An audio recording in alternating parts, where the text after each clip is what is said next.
Welcome to Christ the Rock Community Church Character Development, Chapter 8, Your Family Impact, Part 1 of 3.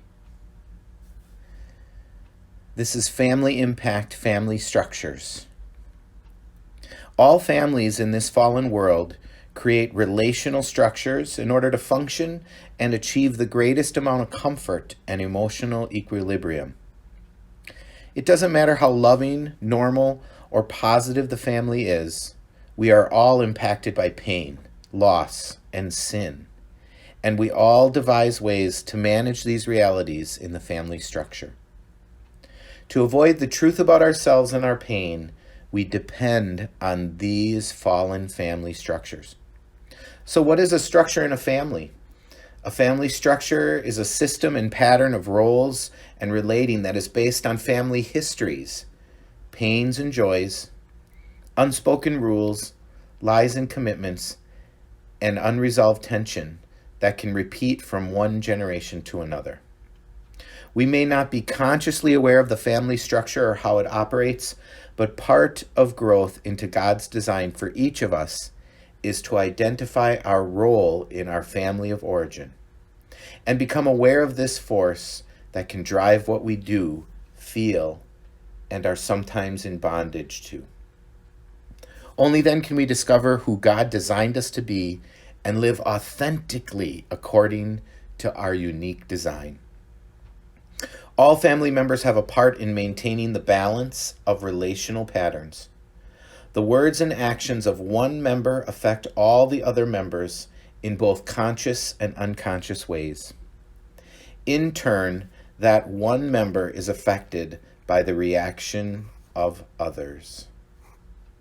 For example, a man who works out of town with a commute that requires him to leave work before the kids wake up in the morning and arrive back at home at the children's bedtime gets a different job that allows him to be home more often now and able to spend time with his wife and kids every evening. This change will now affect the relational patterns in the home. How will the children now feel about their dad's increased interference or presence in their routines? Will the man's wife feel threatened or annoyed or loved when he lends a hand with the kids in the evening and does things differently than she does? Will the man feel rejected or threatened by the reactions of his family to his increased involvement? To maintain balance, comfort, and homeostasis, the family roles and relational rules will need to adjust to the man's job change. The tension created by change will need to be managed in new ways, although not necessarily healthy or godly ways.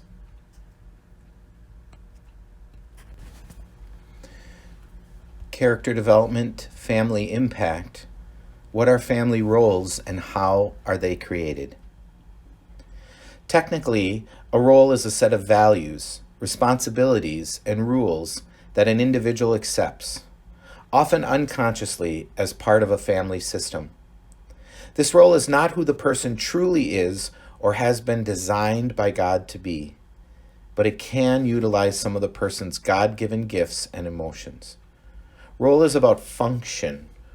Roles are created, often handed down from one generation to another, based on the following.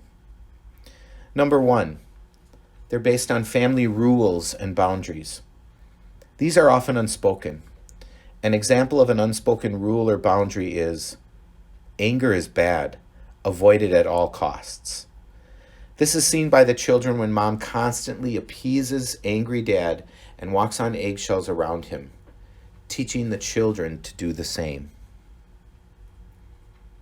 Number two, power/control distribution. The most powerful person in the family is the one who emotionally controls, withdraws, and manipulates, and who the other family members look to for approval, acceptance, and other affirmations. The old saying, if mama ain't happy, ain't nobody happy, is actually an indicator of who holds the power in the family. Number three, beliefs and lies. These can be handed down from one generation to the next.